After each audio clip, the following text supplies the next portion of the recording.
से ठीक 2 घंटे बाद मुल्क में इंतखाबी मुहिम का वक्त ख़त्म हो जाएगा और फिर परसों 8 फरवरी को मुल्क भर में आम इंतखाबात होंगे और 12 करोड़ से ज़ायद वोटर्स मुल्क के मुस्तकबिल का फैसला करेंगे। आप सबको घर से निकलना चाहिए और उस दिन वोट देना चाहिए। सियासी जमातों के मरकज़ी रहनुमा इस इलेक्शन मुहिम के दौरान मुतहर्रिक रहे, अवाम में नजर आए, बड़े बड़े दावे करते नजर आए। सबसे ज़्यादा मुतहर्रिक पीपल्स पार्टी के चेयरमैन बिलावल भुट्टो जरदारी नजर आए। इसके अलावा दीगर जमातों ने कैंपेन की और अब से थोड़ी देर बाद 2 घंटे बाद ठीक 12 बजे ये कैंपेन का वक्त ख़त्म हो जाएगा। क्या माहौल रहा है मुख्तलिफ शहरों में, 8 शहरों से हमारे नुमाइंदे मौजूद होंगे, वो हम बताएंगे आपको कि इस वक्त क्या सूरत हाल है। स्टूडियो में हमारे साथ हामिद मीर साहब और सीनियर सहाफ़ी सलीम साफ़ी साहब, आप दोनों मौजूद होंगे। उनसे ये मालूम करेंगे कि अगली हुकूमत जो बनने जा रही है वो उसमें सबसे ज़्यादा अहम किरदार कराची का होगा, खैबर पख्तूनख्वा का होगा, या फिर जो आज़ाद उम्मीदवार होंगे उनका होगा। ये कौन सबसे बड़ा किरदार अदा करने वाला है? पहले देखिए ज़रा कराची में इंतखाबी मुहिम का क्या माहौल है। हमारे नुमाइंदे वलीद अहमद वहाँ से बता रहे हैं।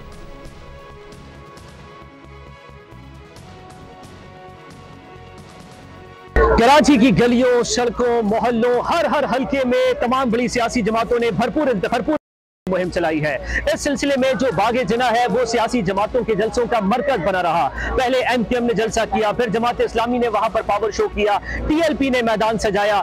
इसी तरह जो दीगर मुकामात हैं कि हर हल्के में हर जगह पर तमाम बड़ी सियासी जमातों ने इंतखाबी मुहिम चलाई। इस सिलसिले में जो बड़ी सियासी जमातें हैं उनके कायदीन कराची पहुंचे, उन्होंने जो अपने कारकुनान हैं उनसे खिताब किया, अपना जो मंशूर है वो अवाम के सामने रखा। इस सिलसिले में जमात इस्लामी के अमीर सिराजुल हक यहाँ पर आए, इसी तरह टीएलपी से साद रिजवी कराची में आए, जबकि JUIF से फजलुर रहमान ने यहाँ पर आकर खिताब किया। ताहम जो कराची के लोग हैं उन्होंने जो गैर मौजूदगी है मरियम नवाज की और नवाज शरीफ साहब की, इसको यकीनन महसूस किया है। टीएलपी ने भी जगह जगह इंतखाबी, जो पीटीआई है, पीटीआई ने भी इंतखाबी मुहिम चलाई है, लेकिन क्योंकि पीटीआई का बल्ला इस बार मैदान में नहीं है, इसीलिए जो उनके उम्मीदवारान हैं उन्होंने अपने अपने तौर पर इंतखाबी मुहिम चलाई है। एक जो बड़ा मसला दरपेश हुआ है पीटीआई को इंतखाबी मुहिम में, वो हर हल्के से उनके 2 या 3 नुमाइंदगान हैं और जो उनके वोटर्स हैं, सपोर्टर्स हैं, उनको समझ नहीं आ रहा कि वो कहां पर अपना वोट दें। जो इंतखाबी मुहिम चलाई गई कराची में, कुछ नाखुशगवार वाकयात भी पेश आए। उसमें जो एमकेएम का एक कारकुन है फराज, वो भी इंतकाल कर गया। तहम अब 12 बजे के बाद जो है वो इंतखाबी मुहिम पर पाबंदी है, लेकिन बहरहाल सोशल मीडिया एक्टिव है, वाइब्रेंट है, वहां पर जो है इंतखाबी मुहिम चलाती रहेंगी। कराची की सूरत हाल है, काफ़ी अग्रेसिव कैंपेन चलाई गई है, मगर कराची का इस वक्त मसला ये है कि सिमत नहीं पता कि कराची किस सिमत जाएगा। एमकेएम दावे कर रही है कि वो 13 से 14 सीटें ले जाएगी, पीपल्स पार्टी भी यही दावा कर रही है, जमात इस्लामी भी यही दावा कर रही है, जबकि तहरीक इंसाफ आज़ाद उम्मीदवारों के साथ खड़ी है, मगर दावा अभी भी वो यही कर रही है कि जो 2018 का इलेक्शन का रिजल्ट था वही आएगा। पेशावर में क्या हो रहा है, गढ़ रहा है पाकिस्तान तहरीक इंसाफ का पिछले 2 इलेक्शन में। नादिया सुबह बता रही। पेशावर से कौमी असेंबली के सूबाई असेंबली के 13 हलकों के लिए पोलिंग होनी है 8 फरवरी को, और यकीनन जब इंतखाबात होते हैं तो उससे पहले उम्मीदवारों की जानिब मुहिम चलाई जाती है, जो आज रात 12 बजे तक का टाइम है इलेक्शन कमीशन की जानिब से कि रात को 12 बजे वो ख़त्म हो जाएगी।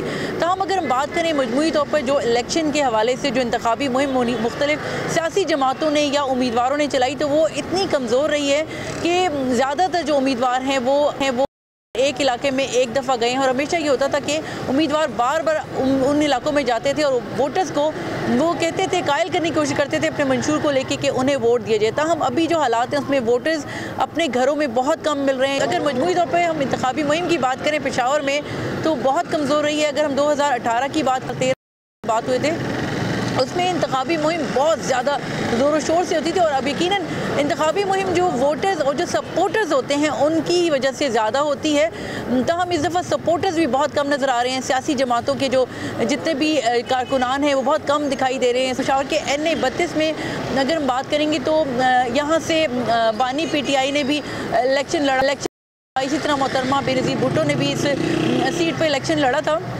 और अभी जो मौजूदा सूरत हाल है उसमें अवामी नेशनल पार्टी के गुलाम अहमद बिलोर और PTI के जो नामजद उम्मीदवार है आसिफ खान, उनके दरमियान जो है का हो सकता है। तो हम जो पीपल्स पार्टी से जो नाराज़ होकर उन्होंने जो अवामी नेशनल पार्टी से नाराज़ होकर पीपल्स पार्टी की तरफ आए आबिदुल्ला, वो भी अपनी मुहिम चला रहे हैं। लेकिन अगर मजबूरी तौर पर हम बात करें तो यहाँ पर गुलाम अहमद बिलोर अवामी पार्टी और पीटीआई के नामजद आसिफ खान का आपस में कांटे का मुकाबला तो होना ही है। और अगर हम पीटीआई की इंतखाबी मुहिम के हवाले से बात करें, चूँकि पीटीआई से इंतखाबी निशान भी लिया गया, इसके बावजूद भी जो पीटीआई के जो नामजद वो उम्मीदवार हैं वो मुख्तलिफ मोहल्लों में, गलियों में जा रहे हैं और अपनी इंतखाबी मुहिम चला रहे हैं। तो हम जब मजमूई तौर पर अगर हम देखें तो इस दफ़ा इंतखाबी जो मुहिम जो चलाई गई है, चाहे वो पीपल्स पार्टी ने चलाई है, चाहे वो नून ने जमात ने चलाई है, तो वो इतनी मजबूत नहीं रही।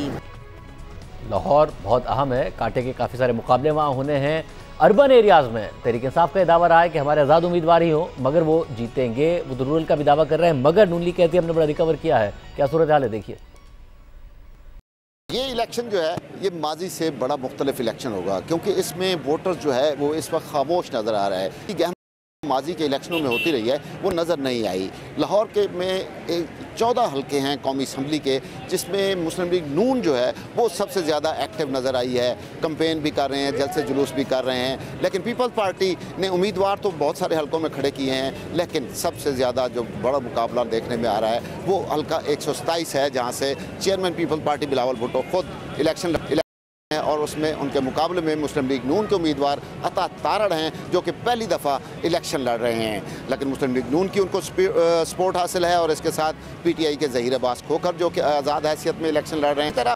128 में सलमान अकरम राजा उनके मुकाबले में आउन चौधरी हैं जो आईपीपी से इलेक्शन लड़ रहे हैं, लेकिन मुस्लिम लीग नून उनकी भरपूर सपोर्ट कर रही है। तो ये कुछ कांटेदार मुकाबले हैं 7-8 हल्कों में, जिनमें मुस्लिम लीग नून के सरबराह जो हैं मियां मोहम्मद नवाज शरीफ वो 130 से इलेक्शन लड़ रहे हैं और उनके मुकाबले में पीटीआई की जो डॉक्टर यास्मीन राशिद हैं वो इस वक्त जेल में हैं, लेकिन वो उनके साथ मुकाबला कर रही हैं। इसी तरह हमजा शहबाज शरीफ के मुकाबले में पीटीआई की आलिया लड़ रही हैं इलेक्शन और आज़ाद हैसियत में लड़ रही हैं। इस वजह से ये देखने में आ रहा है कि बाकी जो आज़ाद हैसियत में कैंडिडेट्स हैं वो जलसे जुलूस बहुत कम कर रहे हैं, कॉर्नर मीटिंग बहुत कम हो रही हैं, लेकिन धड़ा भी करती जा रही है और इसके साथ कॉर्नर मीटिंग भी हो रही हैं। इसी तरह पीपल्स पार्टी के बिलावल भुट्टो भी सिर्फ 127 में कर रहे हैं। उनकी इंतखाबी मुहिम जो है वो भी ज़ोरों शोर से चलाई जा रही है, क्योंकि ज़िमनी इलेक्शन में उन्होंने 35,000 वोट लिए थे।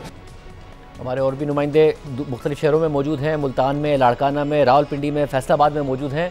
एक और शहर हम आपको दिखाएंगे, कोयटा, और उसके बाद अपने पैनलिस्ट के पास आएंगे। हामिद मीर साहब और सलीम साफी साहब से पूछेंगे कि अंदर की बात क्या है, मामला जा किस तरफ रहा है। कोयटा में देखिए क्या सूरत हाल रही। जी, मुल्क के दीगर हिस्सों की तरह बलूचिस्तान में भी इंतखाबी सरगर्मियाँ अब से कुछ देर बाद ख़त्म होने वाली हैं। ज़ोर शोर से जारी रही, लेकिन अमन अमान की जो सूरत हाल थी उसके बायस जो है काफ़ी मुश्किलात का भी सामना करना पड़ा उम्मीदवारों को।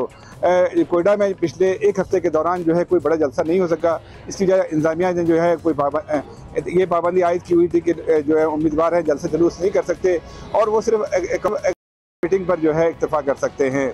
अगर हम बात करें बलूचिस्तान में अहम मार्कों की, तो कोयटा में कौमी असम्बली के 3 हल्के हैं, जिनमें NA 262 पर जमीयत उलमा इस्लाम के मलिक सिकंदर एडवोकेट और पाकिस्तान पीपल्स पार्टी के रमजान दरमियान कांटे का मुकाबला होने की तवक्का है। इसी हल्के से BAP के मंजूर काकड़ भी हिस्सा ले रहे हैं। अगर बात की जाए 263 की, तो NA 263 पर जो है काफ़ी सख्त मुकाबला है। जो मिली अवामी पार्टी के सरबराह महमूद खान अचकजई और बलूचिस्तान ग्रैंड अलायंस के जो है रहनुमा हैं नवाब रज़ा लश्करी रईसानी, इनके दरमियान सख्त मुकाबला होने की उम्मीद है। इस हल्के से जो है कि मीर मकबूल लैडी और पाकिस्तान पीपल्स पार्टी के रोज़ी खान काकड़ भी हिस्सा ले रहे हैं। अगर बात की जाए NA 264 की, तो उस पर जो है बलूचिस्तान नेशन पार्टी के सरबराह सरदार अख्तर मेंगल उम्मीदवार हैं। उनका मुकाबला पाकिस्तान पार्टी के नवाब रज़ा जमाल रईसानी कर रहे हैं। इस हल्के से आज़ाद उम्मीदवार मीर हमायूं अजीज़ कुर्द भी हिस्सा ले रहे हैं। तो ये वो उम्मीदवार हैं जिनके दरमियान कांटे के मुकाबले जा। ये नाजरीन इस वक्त सूरत हाल नज़र आ रही है। हामिद मीर साहब, तकरीबन तमाम ही शहरों में ये हमारे नुमाइंदे ज़रूर बता रहे हैं कि जो एक ट्रेडिशनल एक्टिविटी होती है, एक जो जोश होता है वो है नहीं और वो उस तरीके से नज़र नहीं आ रहा है। डोर टू डोर कैंपेन ज़रूर हुई है, मगर एक माहौल होता है वो नहीं है। आपको लग रहा है कि एक हाई टर्न आउट वाला इलेक्शन हम देखने जा रहे हैं या एक लो टर्न आउट वाला इलेक्शन देखने जा रहे हैं? जो अभी तक जोशो खरोश नज़र नहीं आया उसकी बड़ी वजह यह है कि ये इलेक्शन जो है ये दरअसल अक्टूबर-नवंबर 2023 तक होना था, 60 दिन या 90 दिन के अंदर, तो वो तो हुआ नहीं। तो उसके बाद फिर गैर यकीनी के बादल मंडलाते रहे इस इलेक्शन के ऊपर। फिर सेनेट ऑफ पाकिस्तान में करारदाद मंजूर की गई कि इलेक्शन को डिले किया जाए। तो आपको भी पता है कि बहुत ताकतवर लोग जो हैं वो चाह रहे थे कि ये इलेक्शन ना हो और निगरान हुकूमत की मुद्दत में इजाफा हो जाए, लेकिन ये इलेक्शन हो रहा है और मेरा ख्याल है कि ये एक बहुत बड़ा मेरे लिए भी सरप्राइज़ था कि ये इलेक्शन हो रहा है। और मैं इसको मौजज़ा तो नहीं कहूँगा, लेकिन ये किसी न किसी की करामत है। ये सिर्फ आप सुप्रीम कोर्ट को इसका क्रेडिट ना दें, ये कहीं ना कहीं से कुछ हुआ है कि ये इलेक्शन हो रहा है। तो इस इलेक्शन का होना एक बहुत बड़ी बात है। अब दूसरा जो फैक्टर है कि जिसकी वजह से आपको ज़्यादा एक्टिविटी नज़र नहीं आ रही, कि जो एक मेजर पॉलिटिकल पार्टी है उसके उम्मीदवार जो हैं उन्होंने जब भी पब्लिक में निकल के जलसा करने की कोशिश की, कंपेन चलाने की कोशिश की, किसी को उठा लिया गया, किसी को मुकदमे में इन्वॉल्व कर दिया गया। तो ये एक दूसरी वजह है। ज़ाहिर बात है बिलावल साहब ने पूरे मुल्क में जलसे किए, आप बिल्कुल सही कह रहे हैं कि उन्होंने बड़ी भरपूर कंपेन चलाई, उनको रोका तो नहीं ना किसी ने। उन्होंने खैबर पख्तूनख्वा में जलसों का आगाज़ किया तो उनको रोका तो नहीं ना किसी ने। लेकिन जिस जगह पे बिलावल साहब जलसे कर रहे थे, वहीं पे जब तहरीक इंसाफ ने जलसा करने की कोशिश की, उनको रोका गया, उनके कारकुनों को भी रोका गया और उनके रहनुमाओं को भी रोका गया। तो इसकी वजह से एक ऐसा माहौल जो है वो नहीं क्रिएट हुआ कि आप ये पब्लिक जो है वो देखे कि जनाब बड़े बड़े जलसे हो रहे हैं। जो बड़े बड़े जलसे जो है वो या नून लीग ने किए हैं या पीपल्स पार्टी ने किए हैं। तहरीक इंसाफ एक मेजर पॉलिटिकल पार्टी थी, वो नहीं कर सकी। अलबत्ता जिस चीज़ को मीडिया ने इग्नोर किया है कि मसलन खुशदार में BNP मैंगल और JUI फजलुर रहमान ने एक मुश्तरका जलसा किया, क्योंकि इन दोनों का अलायंस है, बहुत बड़ा जलसा है, उसको इतनी कवरेज नहीं मिली, ठीक है ना। तो इसी तरह ANP जो है, ANP ने भी खैबर पख्तूनख्वा में कुछ जगहों पे बड़े जलसे किए हैं, उनको भी इतनी कवरेज नहीं मिली। तो लेकिन मैं समझता हूँ कि अब ये जिस तरह के अभी मरियम नवाज शरीफ साहबा ने आज अपील किया है कि 8 फरवरी को वोटर जो हैं वो ख़ुद भी घर से निकलें और अपने जो अहले खाना है उनको भी लेकर निकलें। पीपल्स पार्टी भी यही कह रही है, PTI भी यही कह रही है। तो अब जब सब पार्टियाँ जो हैं वो ये चाह रही हैं कि एक टर्न आउट जो है वो 55% या 60% से आगे चला जाए, तो इसका मतलब है सबको पता है कि वोटर का निकलना बड़ा ज़रूरी है। और ये मैं समझता हूँ कि वोटर को ख़ुद भी सोचना चाहिए कि वो ख़ुद अगर एज्यूम करके घर में बैठ जाएंगे कि फ़ैसला तो हो चुका है, अब हमारे वोट से क्या होगा। मैं ये समझता हूँ कि अगर आप किसी बलूचिस्तान के दूर दराज इलाके में बैठे हैं, आप साउथ पंजाब के दूर दराज इलाके में बैठे हैं, तो आप ये मत समझें कि आपके वोट की कोई अहमियत नहीं। अगर आप पोलिंग स्टेशन पे पहुंच के अपने मर्जी के उम्मीदवार के इंतखाबी निशान पे ठप्पा लगा देते हैं, हो सकता है कि आपके एक वोट से ही बहुत बड़ा फ़र्क पड़ जाए।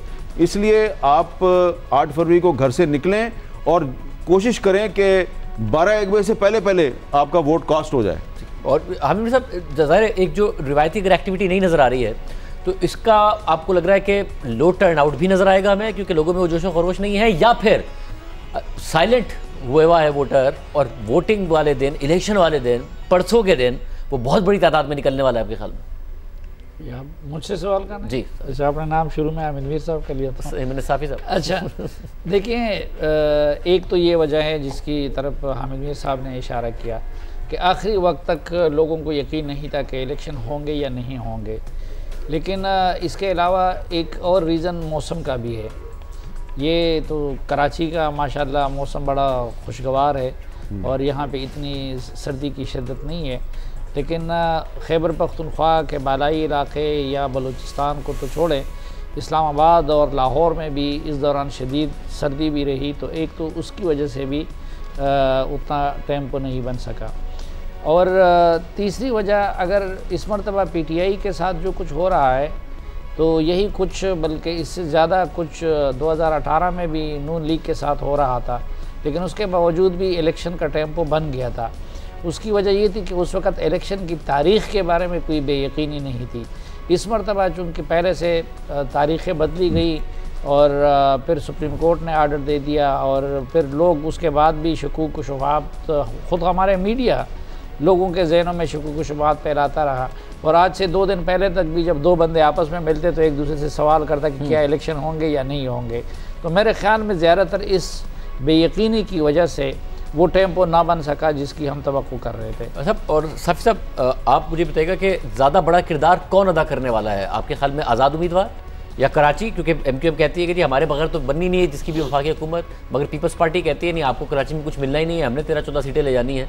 तो ये आज़ाद उम्मीदवार IPP या कौन होगा, खैबर पख्तूनख्वा के आज़ाद उम्मीदवार कौन होगा जो कि बड़ा किरदार अदा करे? मेरे ख्याल में कौमी हुकूमत की तश्कील में तो ज़्यादा किरदार जो PTI के आज़ाद उम्मीदवार हैं उनका होगा, दूसरे नंबर पे MQM का किरदार होगा। ये यानी आप ये कह रहे हैं आज़ाद उम्मीदवार नहीं रहेंगे तहरीक इंसाफ में? जी, यही उनकी अक्सरियत PTI के साथ नहीं रहेगी। PTI के नाम पे जीत जाएंगे वो लोग, लेकिन उनकी अक्सरियत PTI के साथ नहीं रहेगी। मगर सर जो खैबर पख्तूनख्वा में तो ऐसे रहनुमा हैं जो गिरफ्तार भी हुए या फिर रूपोश भी हुए, उन्होंने पार्टी नहीं छोड़ी और अब आके कैंपेन कर रहे हैं। अली मोहम्मद खान साहब हों, झगड़ा साहब हों, वो कैंपेन कर रहे हैं, असद कैसर साहब हैं। तो ये रहनुमा अब इतने मुश्किल वक्त गुजारने के बाद जीत की कैसे नहीं छोड़ी, इस दिन के लिए नहीं छोड़ी, इस इलेक्शन के लिए नहीं छोड़ी, MNA या MPA बनने के लिए नहीं छोड़ी। ये PTI की मुर्गी में आखिरी अंडा है जो वो 8 तारीख को दे देगी, फिर उसके बाद वो मुर्गी उनके लिए किसी काम की नहीं है। तो उसके बाद पता चलेगा कि वो कितने लोग उनके साथ रहते हैं। और ये सिर्फ ऐसा नहीं, आज से अगर 6-7 महीने पहले आप परवेज़ खटक साहब की गुफ्तगू सुनते तो वो क्या इनसे ज़्यादा गरिजदार नहीं थी? ये जो लोग उधर चले गए हैं या IPP में चले गए हैं या परवेज़ खटक साहब के साथ चले गए हैं, तो ये इसी तरह गरिजदार आवाज़ों में राब्ते नहीं करते थे, बातें नहीं करते थे। और फिर ऐसा भी नहीं है कि सब लोगों पे उस तरह की पाबंदी है। असद कैसर साहब रोज़ाना जलसा करते हैं और हमारा जियो उसको दिखाते हैं कि नहीं दिखाएगा। और किसी एक दिन उसको किसी ने गिरफ़्तार कर लिया। शेर अब्दुल मरवत साहब रोज़ाना जलसे करते हैं और TV पे भी दिखाए जाते हैं, तो क्या उनको किसी ने गिरफ़्तार किया? मरवत साहब का नाम आता है, मैं दूसरी दफ़ा देख रहा हूँ साहब, आप मुस्कुराना शुरू कर देते हैं। ये उनकी कैंपेन करने में और काफ़ी अग्रेसिव उन्होंने कैंपेन की है। आप क्या कोई कहानी है कुछ? देखिए उसको छोड़ें आप, वो तो अब फैसला तो 8 फरवरी को होना है। लेकिन मेरा ये ख्याल है कि जो पाकिस्तान तहरीक इंसाफ के हमायत याफ्ता आज़ाद उम्मीदवार हैं, हो सकता है साबी साहब जो कह रहे हैं वो दुरुस्त हो। मैंने भी सुना है कि उनमें से कुछ उम्मीदवार जो हैं उन्होंने कहीं ना कहीं कोई यकीन दहानी करवाई हुई है, तो हो सकता है उन्होंने करवाई हो। लेकिन जो उनके अक्सर उम्मीदवार हैं आज के दिन तक, यानी कि आज सुबह तक जो मुझे इन्फॉर्मेशन मिल रही है वो यही मिल रही है जी कि उनको कोशिश की जा रही है कि उनको पोलिंग एजेंट भी ना मिलें। तो अगर किसी का बाप उठा लिया गया, किसी का भाई उठा लिया गया और रिश्तेदार उठा लिए गए, चचा ताया, तो वो क्यों उठाए जा रहे हैं? सवाल ये पैदा होता है ना। तो अगर तो उन्होंने कहीं यकीन दहानी करवाई हुई है तो फिर उनके रिश्तेदारों को उठाने की ज़रूरत नहीं है। तो मेरा ख्याल है कि जिन्होंने यकीन दहानी करवाई हुई है, जिनकी तरफ इशारा है साफी साहब का, अगर ये जीत जाते हैं और इनको कामयाबी मिल जाती है और फिर ये अपनी जो असल पार्टी है उसके फैसले, उसकी पॉलिसी के मुताबिक नहीं चलते, तो बहुत से लोगों ने तो कुरान पे हलफ भी दिया हुआ है। तो पंजाब का तो मुझे नहीं पता कि उनके साथ क्या होगा, लेकिन खैबर पख्तूनख्वा में उनके साथ कोई अच्छा सलूक नहीं होगा। तो इसलिए हो सकता है कि कुछ उम्मीदवार जो हैं उन्होंने सिर्फ इलेक्शन लड़ने के लिए कि हमें इलेक्शन लड़ने दिया जाए, उन्होंने कोई ना कोई यकीन दहानी करवा दी हो। लेकिन अगर उन्होंने कोशिश भी की कि वो अपनी पार्टी को धोखा दें, तो मुझे समझ नहीं आती कि फिर वो दोबारा पब्लिक के पास कैसे जाएंगे। ये बड़ी अहम बात है सर कि खैबर पख्तूनख्वा में जितनी पॉपुलर है पाकिस्तान तहरीक इंसाफ, ये कर पाएंगे कि जीत जाएं और उसके बाद? नहीं, एक तो ये 2013 और 2018 में तो इस्टेब्लिशमेंट ने उसको पॉपुलर करवाया था और इसलिए हाजी ग़ुलाम बिलोर जैसे लोग को उनको भी हरवाया गया और जो लोग दूसरे तीसरे नंबर पे आने वाले थे उनको जितवाया गया। और अभी भी हम बार बार खैबर पख्तूनख्वा का जिक्र करते हैं। इससे पहले आप छोड़ें, ये तो बाद की बात है ना। जब परवेज़ खटक साहब ने पार्टी छोड़ी उस वक़्त तो जज्बात और भी पीक पे थे ना। तो क्या परवेज़ खटक साहब लोगों में नहीं जा सकते या नहीं जा रहे हैं? महमूद खान साहब जो उस्मान बुज़दार प्लस के नाम से मशहूर थे और उन पे इमरान खान साहब ने इतनी इनायतें की और उनको सूबे का वज़ीर आला बना दिया, क्या महमूद खान साहब भरपूर तरीके से अपना इलेक्शन कैंपेन स्वात जैसे इलाके में नहीं चला रहे हैं? क्या उनको लोगों ने घर के अंदर बंद कर लिया है? तो ये मेरे ख्याल में ऐसा नहीं होगा, ये इसमें बहुत मुबालगा भी है। और हर तरह की वोटर, ये कोई तहरीक लब्बैक नहीं है या ये कोई जमात इस्लामी नहीं है। यहाँ इमरान खान के फ़ैन फॉलोअर्स है, उनके वोटर्स है, लेकिन ऐसा नहीं है कि उनकी खातिर जान देने वाले हैं या उनकी खातिर ज़ाती दुश्मनियाँ मोल लेने की है। पख्तूनख्वा में अगर इमरान खान का सपोर्ट बहुत है, लेकिन पख्तूनख्वा में फिर एक दूसरा कल्चर भी है कि अगर आपने किसी की बेइज्जती कर दी तो फिर वो बात वहीं पे नहीं रुकती कि आपने किसी के घर के सामने जाके जुलूस कर लिया या उसकी बेइज्जती कर ली, तो उसको जवाब में भी फिर लोग उसको दुश्मनी बना लेते हैं। मैं इस गुफ्तगू को कंटिन्यू करता हूँ कि बड़ी अहम गुफ्तगू है, फिर होगा क्या और सिनेरियो क्या बनता नजर आएगा, एक ब्रेक के बाद इस पर बात करते हैं।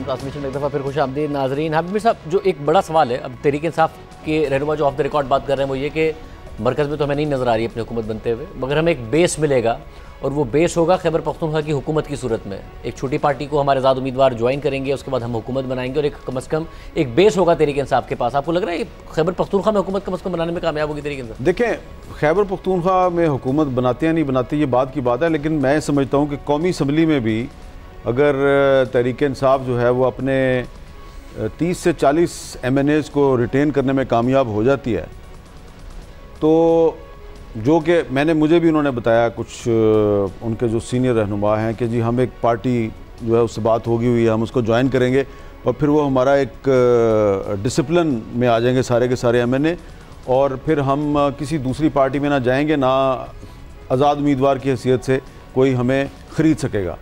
तो उसके बाद जो अगर ऐसा हो जाता है तो जो तहरीक इंसाफ है वो अगर उसके पास 30, 35, 40 MNA भी हैं तो वो एक ऐसी पोजीशन में आ जाएगी कि जिस तरह वो वज़न डालेंगे तो वो हुकूमत बन सकती है।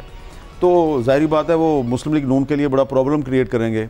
ठीक है, अच्छा, इसी तरह अगर खैबर पख्तूनख्वा में उनकी एक हुकूमत आ जाती है और वो बना लेते हैं, जो कि मुझे काफ़ी मुश्किल लग रहा है, लेकिन बहुत से लोग ये कह रहे हैं कि जी वहाँ पे हालात ऐसे हैं कि ये इनके अक्सर लोग जो हैं वो जीत सकते हैं। तो वहाँ पे भी अगर इनकी हुकूमत बन जाती है और मरकज़ में भी ये हुकूमत में तो नहीं होंगे, लेकिन इनके एक साइजेबल नंबर है इनका कौमी असम्बली में, तो इसका मतलब है कि तहरीक इंसाफ बतौर एक सियासी जमात के वो ज़िंदा रहेगी। और उसके बाद अगर इनके जो 3-4 वकील उम्मीदवार हैं वो जीत जाते हैं, सलमान अकरम राया साहब हैं, गौर खान साहब हैं, शुएब शाहीन साहब हैं, लतीफ़ खोसा साहब हैं, तो और भी बहुत से इनके लॉयर्स जो हैं वो इलेक्शन में हिस्सा ले रहे हैं, तो वो लॉयर्स जो हैं वो अगर जीत के पार्लियामेंट में आ जाते हैं तो वहाँ पे उनका पहला भी एक्सपीरियंस है, लतीफ़ खोसा साहब का पहले भी एक्सपीरियंस है, और फिर वो लीगल माइंड्स भी हैं, तो वो इमरान खान का जो केस है उसको बड़े मौसर अंदाज में पार्लियामेंट में पेश करेंगे।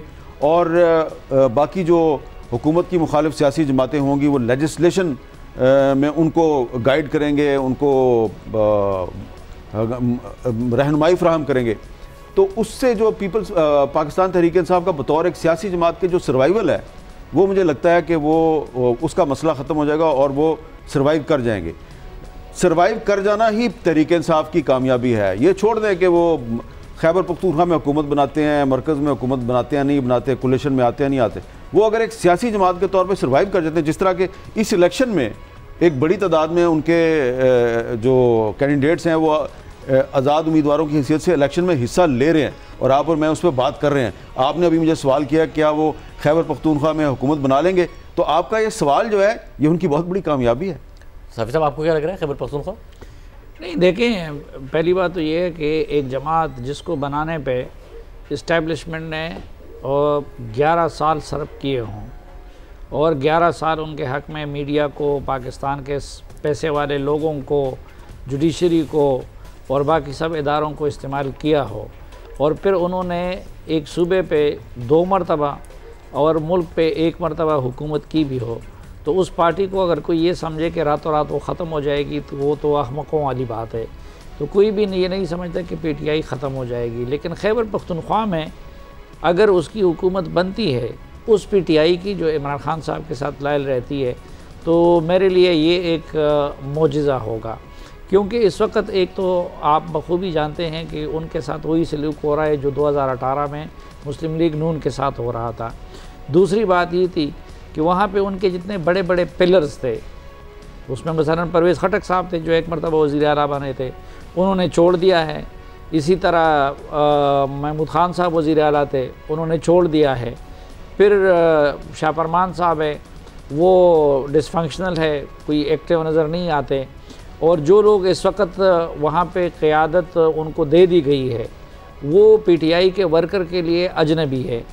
तो इन फैक्टर्स को भी मद्देनज़र रखना चाहिए। फिर दूसरी बात ये है कि पार्टी की तरफ से कोई वाज़ेह चीज़ नहीं थी कि कौन उम्मीदवार बनेगा। तो कई हलकों पे 2-2, 3-3 बंदे अपने आप को इमरान खान का रिप्रेजेंटेटिव बना के वो पेश कर रहे हैं।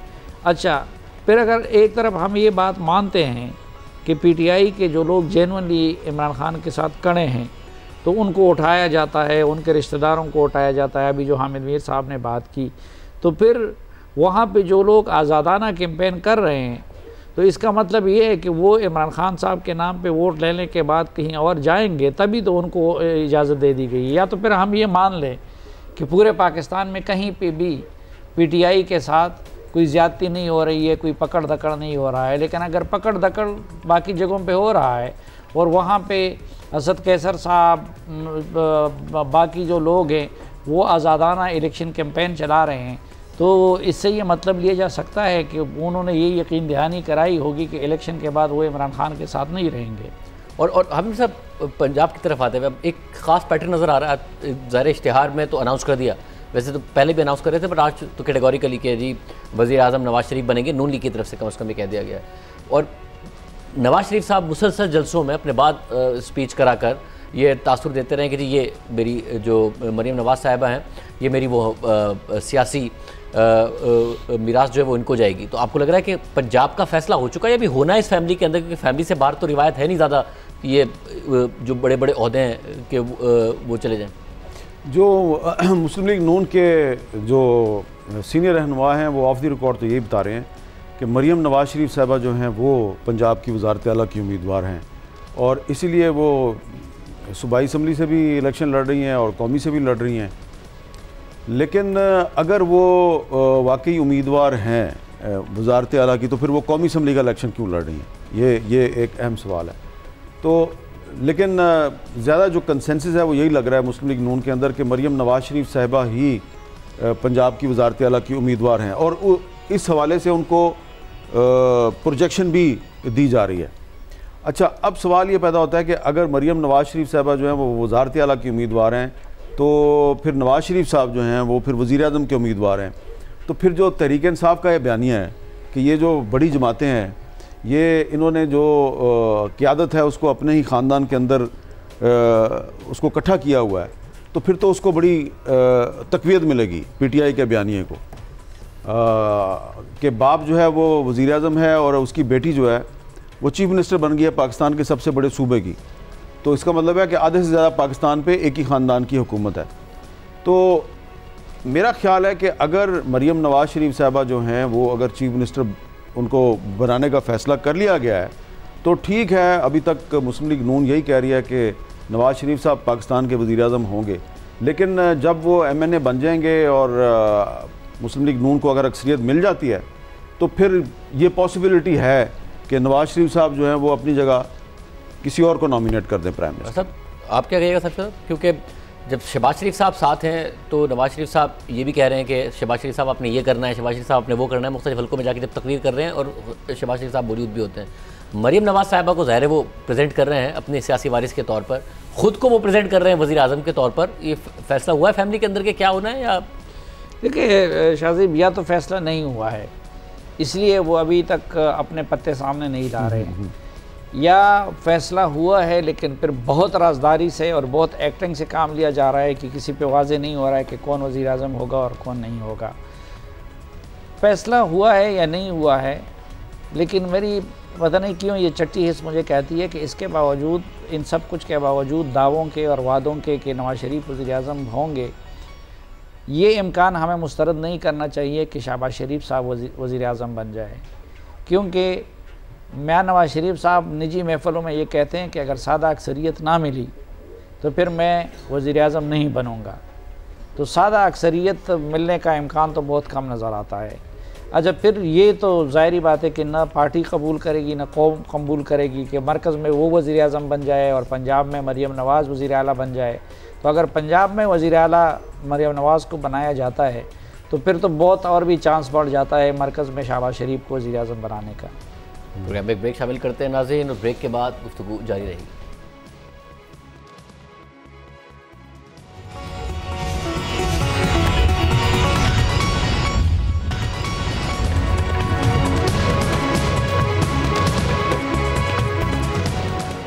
दोबारा खुश आमदीद नाजरीन। अब कैंपेन का वक्त ख़त्म होने में 1 घंटा और 10 मिनट रह गए हैं। तमाम जमातें कैंपेन कर रही हैं। बिलावल भुट्टो ज़रदारी इस वक्त लाड़काना में मौजूद हैं, वहाँ जलसा भी उन्होंने किया, कैंपेन का इख्तिताम वहाँ पर कर रहे हैं। नवाज शरीफ साहब का कहा जा रहा है कि वो इस वक्त लाहौर में मौजूद हैं। MQM अपनी कैंपेन का इख्तिताम कर रही है, दीगर जमातें कर रही हैं। कराची की 22 नशिस्तों पर शायद ही कभी ऐसा हुआ हो कि बिल्कुल अनसर्टेनिटी हो कि कौन सी जमात लेकर जाएगी। पीपल्स पार्टी कह रही है कि 13-14 हम जीत जाएंगे, यही दावा तकरीबन इस वक्त MQM का है। इसके अलावा जमात इस्लामी भी कह रही है कि हम जीतेंगे। तो कौन जीतेगा? नून लीग कम से कम दावेदार नहीं है, ना उन्होंने कोई जलसा किया, ना ही कोई अग्रेसिव कैंपेन उन्होंने सिंध में आके की है। तो इसलिए नून लीग का बहरहाल कोई दावा नहीं है। तहरीक इंसाफ ज़रूर कह रही है कि हम आज़ाद उम्मीदवारों के ज़रिए भी कराची में कुछ ना कुछ परफॉर्म करेंगे। बहुत ज़्यादा सवालात पैदा हो रहे हैं कि अगला सेटअप क्या बनने जा रहा है। बिल्कुल कैंपेन का आखिरी वक्त होगा और हमारी ट्रांसमिशन जारी रहेगी। पूरा पैनल हमारा आपके साथ मौजूद होगा 11 बजे की हेडलाइन के बाद। आप हमारे साथ रहिए।